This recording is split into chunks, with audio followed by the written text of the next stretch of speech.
I really took to heart what you said yesterday about let's co-create in this moment. And so I haven't been sitting here all day thinking about what I want to ask you, but as the last conversation was finishing up, I just was really inspired to have a conversation with you about relationships. Yeah. I get so much joy in life from relationships, family, friends, significant other. Well, there's an exponential acceleration of vibration. Everything is more obvious. Step 1 is more obvious because of relationships, and step 3 is more enhanced because of relationships. It's like relationships amplify everything, don't they? Yeah. That's why you're not here all alone. I'm trying to figure out the best words to articulate this. I guess where this is amplified most is in relationship with significant other.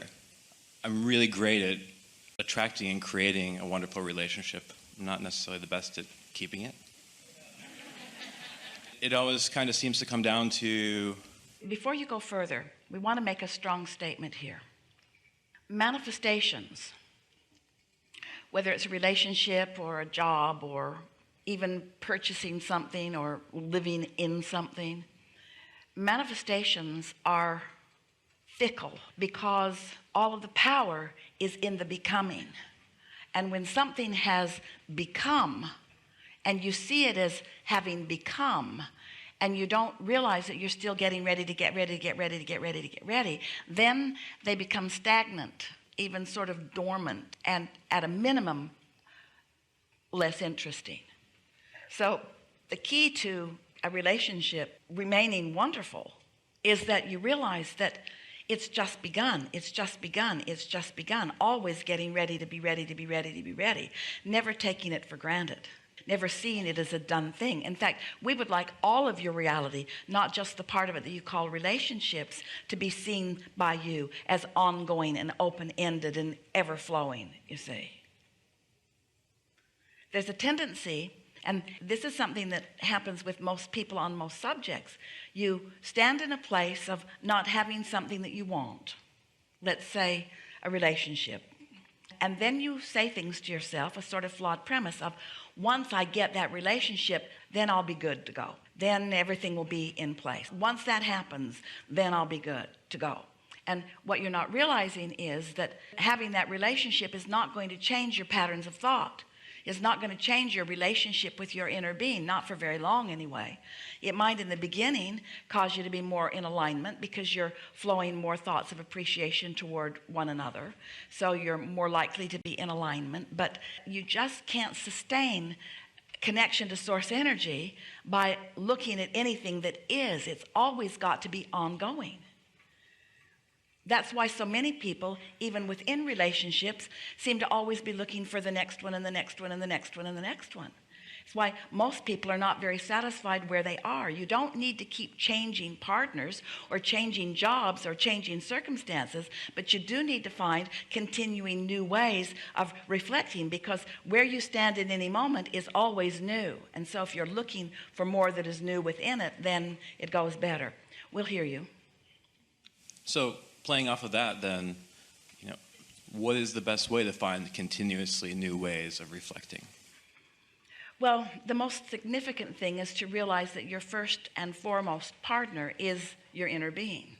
And we know we're out into that weird realm again, where we want you to care more about your relationship with who you really are than with anyone else.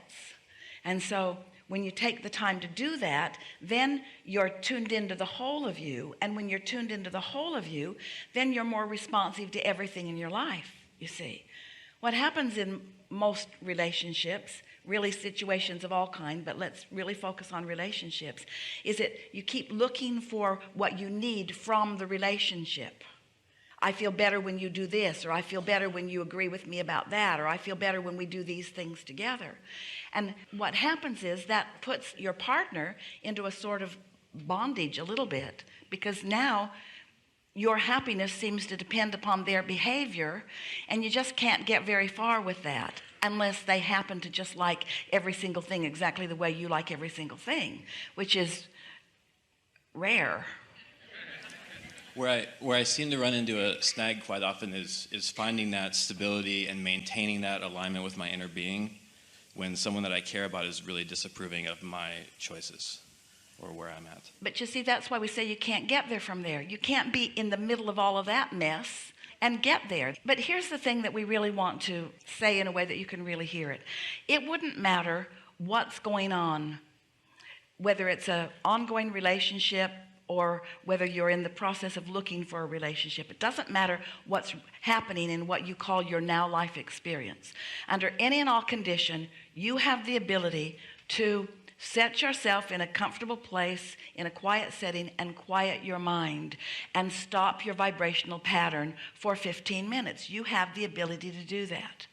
And when and if you do that, everything about everything in your life will have shifted just a little bit, because you will be more in the receptive mode of what you're really wanting just for a moment. In other words, it would be like if you've got that picture of you being the train on a nice flat terrain, and there's 6 engines stacked up over there that are your desires, and there's 6 engines stacked up over there which are your beliefs, and they are pulling against each other, so you're really not going anywhere while there's a strong tug of war going on within you. If you would, under those conditions, and let's say it's 6 engines about relationship and 6 engines about desire, let's say that that's what the subject is that's got you all tied up in this tension, and if you would decide to quiet your mind, as you quiet your mind, all of those engines would rest their engines. All of them. The desire engines would subside, the belief engines would subside, everything would subside, and so would your tension. So now you're sitting there in a sort of suspension of tension, in a new place in relationship to your desire. Now, here's the thing about this that we really want you to understand, and it's what we wanted our friend to be able to tell the people he's coaching, even though it might feel a little weird to tell them. Since you have been this creator coming into this body long before you got into this body, there is a point of attraction that is always moving, that your attraction about your own well-being is always in motion. In other words, there are always positive engines stacked up for you, even when you're mindless, because you've come into this with that's who you are. That's the basis of who you are. Well-being is the basis of who you are. So when you manage to quiet your conscious mind altogether, your inner being's conscious mind isn't quieted, just yours. Dun, dun, dun. Your inner being's mind isn't quieted, just yours. So it really is only the resistant mind that is quieted. Can you hear how important that is?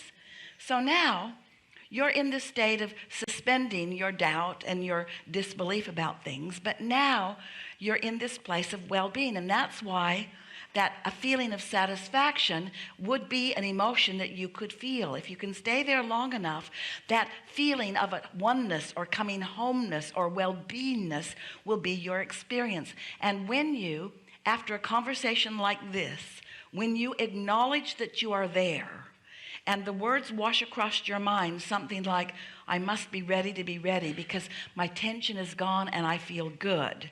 And I'm going to stay here for a bit. And you stay there, even if those other thoughts try to creep in, it's not as likely that they will, and momentum will begin to move.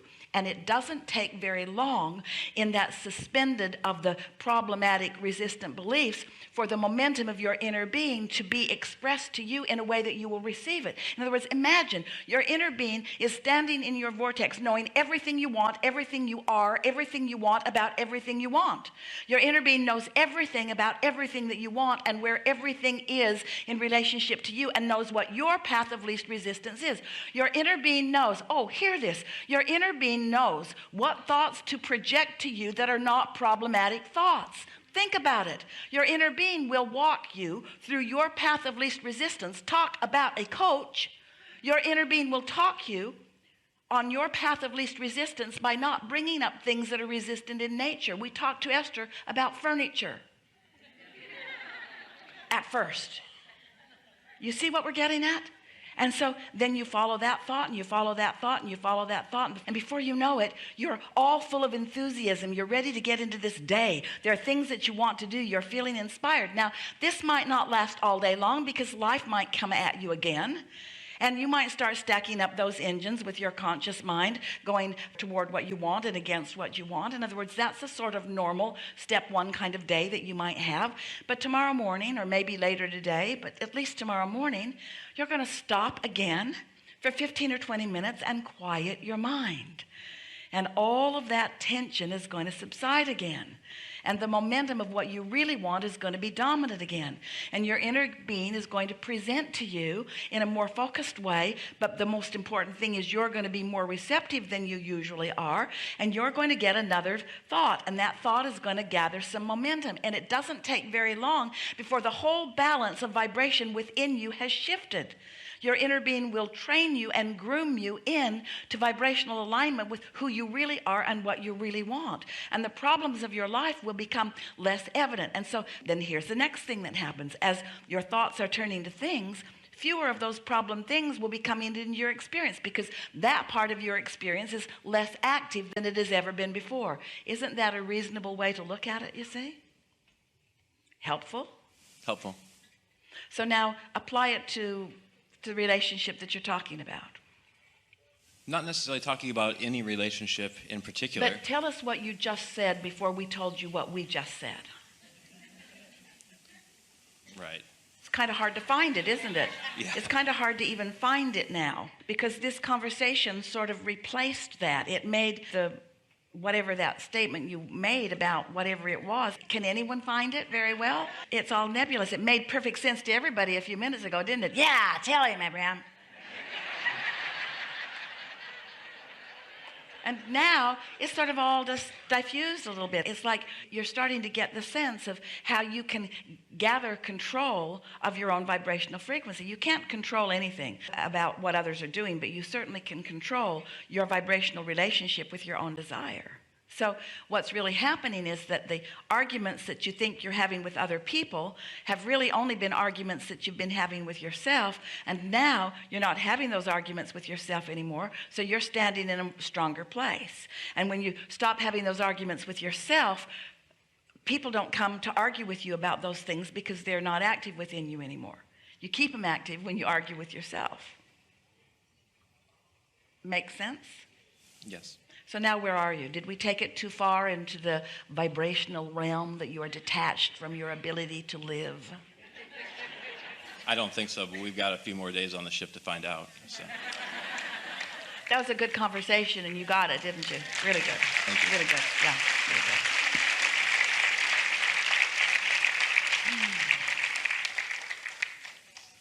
Soft and gentle desire, remember? Do you? Do you? Do you? Do you? Do you? Do you believe that your inner being knows what you want? And do you believe that your inner being knows where you are in relationship to it? Do you believe that your inner being knows what your hang-ups are? And do you remember when you were little and you knew what to talk about around your dad and what not to talk about around your dad? You knew what the hot spots were, and so you knew how to avoid them because no point in bringing that up now. Well, that's how your inner being is relative to your resistance. Your inner being doesn't point you toward thoughts that are going to cause aggravation and activation of resistance. Your inner being leads you down the path